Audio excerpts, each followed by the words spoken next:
अब हम प्रमाणन के उद्देश्य के बारे में पढ़ रहे थे।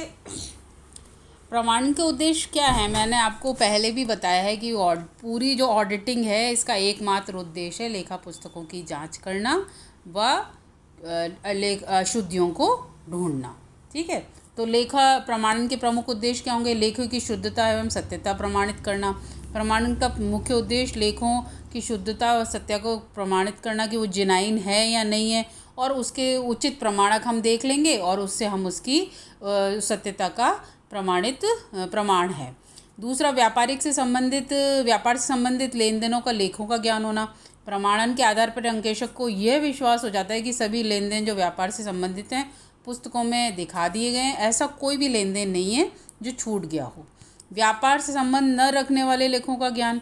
प्रमाणन का उद्देश्य ये भी होता है कि अंकेशक को पता चल जाता है कि पुस्तकों में ऐसा लेन देन नहीं लिखा गया है जो व्यापार से संबंध ना रखता हो।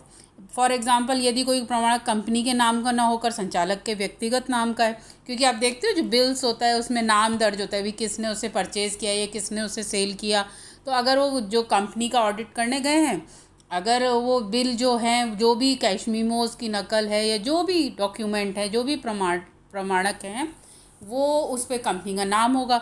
अगर वो किसी व्यक्तिगत नाम से है तो वो वहाँ से प्रमाणित हो जाएगा कि भाई ये व्यापार से संबंधित लेन देन नहीं है, ये डायरेक्टर्स ने या मैनेजर ने पर्सनली ये खर्चा किया है। तो वो अगर वो दर्ज है तो वो वहाँ पकड़ लेगा, और नहीं दर्ज है तो हमें पता पड़ जाएगा कि सही लिखा हुआ है अथवा नहीं।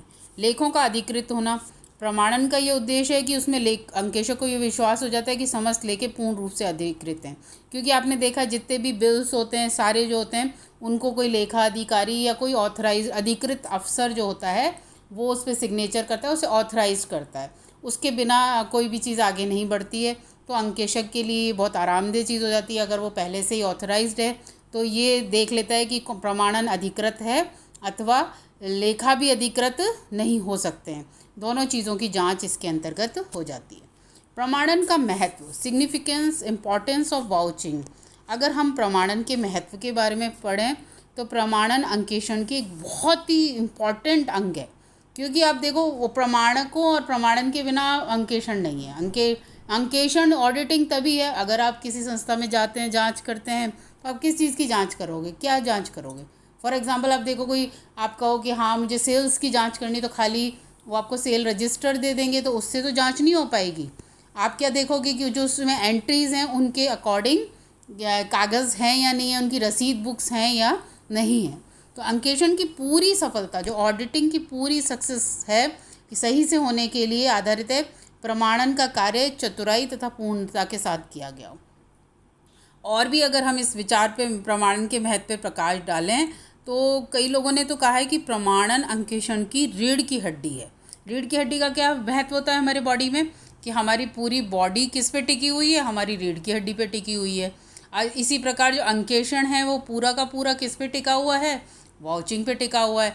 अगर वाउचर्स ही नहीं है तो आप किस चीज़ की जांच करेंगे? खाली पुस्तकें तो उन्होंने ही लिखी हैं, जो कंपनी के और लेखक हैं या जो लेखा अधिकारी हैं उन्होंने ही लिखी है, लेकिन आप क्या जांच करते हो? वो लेखे सही हैं, वो लेन देन हुए हैं अथवा नहीं हुए हैं, इनकी जांच आप प्रमाणकों से करते हैं। तो प्रमाणन के महत्व के संबंध में यहाँ तक कह दिया गया है कि प्रमाणन अंकेषण की रीढ़ की हड्डी है। Vouching is the backbone of auditing.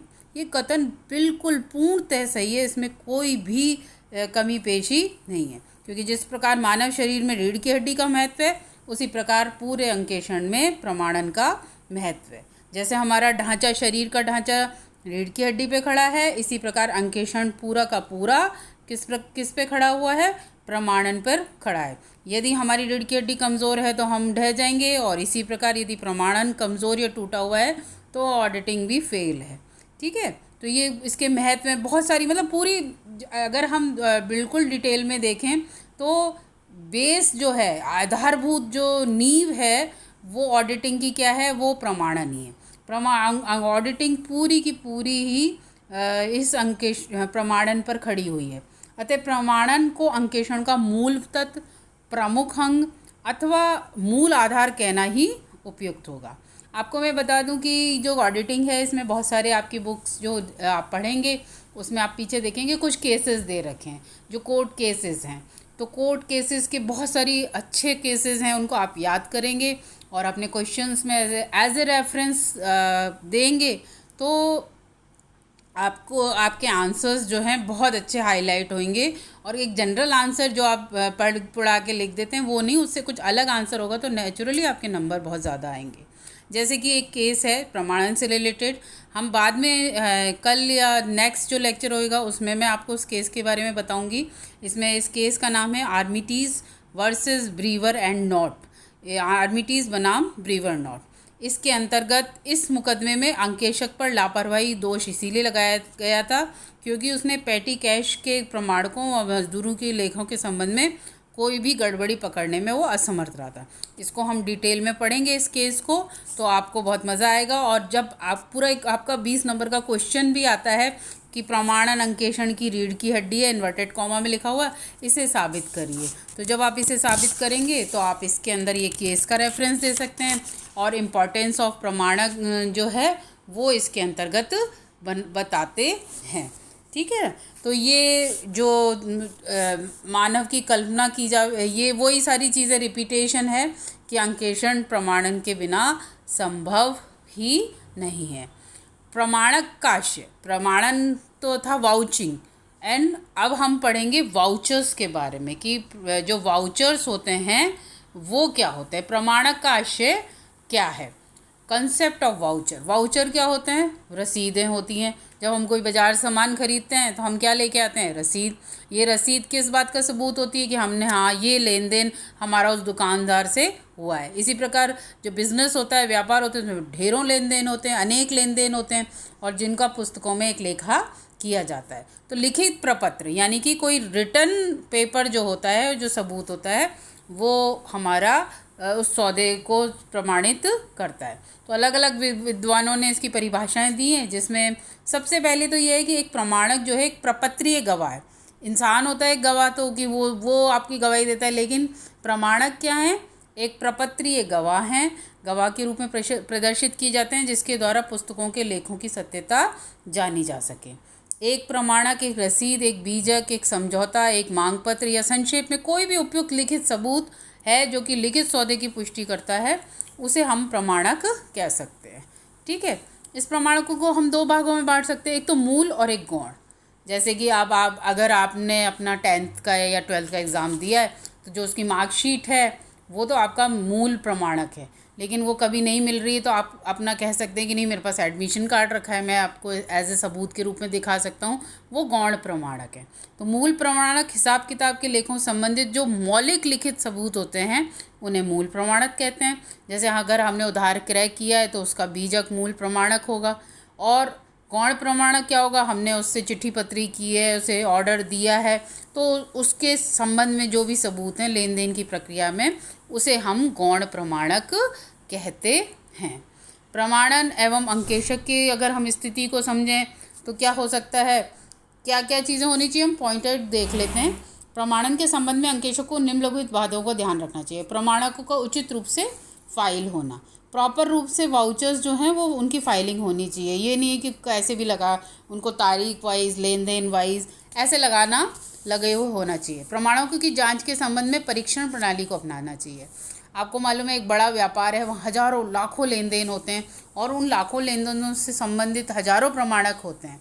तो हम इसमें एक एक को चेक करें, दैट इज़ नॉट पॉसिबल कि ऑडिटर्स जा रहे हैं और वो एक एक कागज़ को, एक एक व्यवहार को, इस दिन एक दिन के हज़ारों व्यवहार होते हैं और जब पूरे साल की फाइनेंशियल ईयर की जांच की जाती है तो उनको संभव तो है, लेकिन मतलब बहुत ही क्रिटिकल चीज़ हो जाती है। ऐसी स्थिति में क्या कर सकते हैं ऑडिटर? एक टेस्ट चेकिंग अपना सकता है, जैसे सैम्पलिंग जिसे हम कहते हैं कि कुछ को जांच लिया और कुछ के जांच के आधार पे वो मान लेता है कि ये सही है।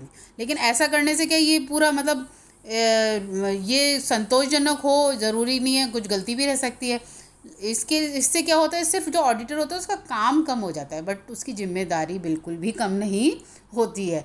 कहीं अगर वो पकड़ में आता है तो वो ये नहीं कह सकता है कि भाई मैंने तो टेस्ट प्रणाली अपनाई थी। तो जब आरोप लगता है तो वो फिर वहाँ टेस्ट प्रणाली नहीं होती है। ये फिर देखने वाली बात होती है कि एक तरह का रिस्क ही लेता है ऑडिटर। प्रमाण पत्रों का लेखों से मिलान करते हैं, जितने भी प्रमाण हैं उनका लेखों से मिलान किया जाता है, उनकी तारीख, उन किससे किया गया, सारी चीज़ों की लेखे तो लिख लिए गए हैं।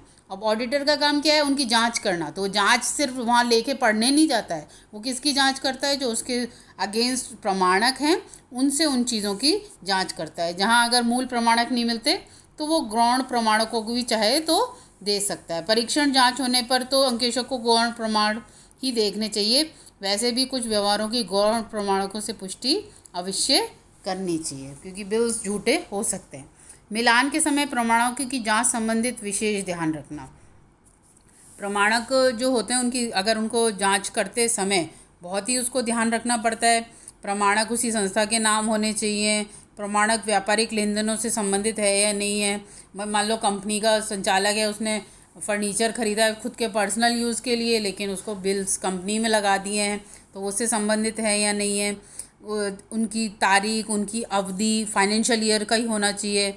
जहाँ तक वो छपे हुए फॉर्म पर होने चाहिए। आपको मालूम है, आपने देखी होंगी रसीदें जिन पे RST CST नंबर, अब तो GST आ गया है तो GST नंबर लिखे होते हैं। हर व्यापारी को रजिस्टर्ड होना पड़ता है, उनका टिन नंबर सब लिखा हुआ होता है। तो वो सब की चीज़ों की जांच होनी चाहिए। प्रमाणक की रकम की जांच होनी चाहिए कि उनकी जो शब्दों में और जो भी नंबर्स में लिखी हुई रकम है वो बिल्कुल सेम होनी चाहिए। उनकी न्यूमेरिकल कैलकुलेशन की जांच होनी चाहिए। और प्रमाणन पे पाने वाले पेयी के सही हस्ताक्षर होने चाहिए। यदि प्रमाणक किसी फर्म या कंपनी के द्वारा है तो हस्ताक्षर के नीचे हस्ताक्षरकर्ता जो सिग्नेचर कर रहा है उसका पद, फर्म का नाम, कंपनी की मोहर, ये सारी की सारी चीज़ें इसके अंतर्गत होनी चाहिए। बहुत सारी चीज़ें इसके अंदर है। पुस्तकों के प्रमाणन संबंधी अन्य बातों का भी ध्यान रखना पड़ता है। मतलब ये जो पूरी जांच करेगा ये पूरी इसी पे है, जो प्रमाणक हैं और लेखा पुस्तकों में जो चीज़ें लिखी गई हैं वो बिल्कुल मिलनी चाहिए। पुस्तकों के योग एवं लेखों खतौनी संबंधी क्या जांच करता है कि उनके टोटल्स, वर्टिकल टोटल्स और हॉरिजॉन्टल टोटल्स सही होने चाहिए। उसके बाद खाता बी में की गई खतौनी यानी कि जो भी उनकी पोस्टिंग की गई है उनका शेष निकाल के सही होना चाहिए। लास्ट जो है वो है कंपनी अधिनियम 2013 द्वारा भुगतानों पर नियंत्रण, क्योंकि झूठे भुगतान होते हैं, मज़दूर रखे नहीं जाते हैं और उनके पेमेंट उठा लिए जाते हैं। ऐसी बहुत सारी चीज़ें होती हैं। उसके संबंध में उसे कंपनी अधिनियम 2013 की जो नियंत्रण, भुगतानों पर नियंत्रण एक्ट है उसको पढ़ के और उसके आधार पर ही ये करना चाहिए। तो इस प्रकार ये प्रमाणन जो है हम इसके लिए कह सकते हैं, प्रमाणन जो होते हैं वो एक क्या है, प्रपत्रीय गवाह हैं प्रमाणक, जो किसी भी लेन देन की सत्यता को समर्थित करते हैं। और प्रमाणन जो है अंकेक्षण की रीढ़ की हड्डी हैं। अगर प्रमाणक जो हमारे पास सुदृढ़ नहीं होंगे या हमारे पास सही प्रमाणक नहीं होंगे या प्रमाणन व्यवस्था नहीं होगी तो ऑडिटिंग भी बेकार है। ऑडिटिंग की आधारभूत नींव ही प्रमाणन है। पूरी की पूरी अंकेक्षण चाहे कोई भी हो वो पूर्णतः आपके प्रमाणन पर आधारित है। ओके बच्चे, थैंक यू। और नेक्स्ट हम इसका जो आर्मिटीज़ वर्सेस ब्रीवर नॉट है वो केस पढ़ेंगे। और नेक्स्ट और भी चीज़ें जो किस किस चीज़ का कैसे प्रमाणन किया जाता है वो हम नेक्स्ट लेक्चर में पढ़ेंगे।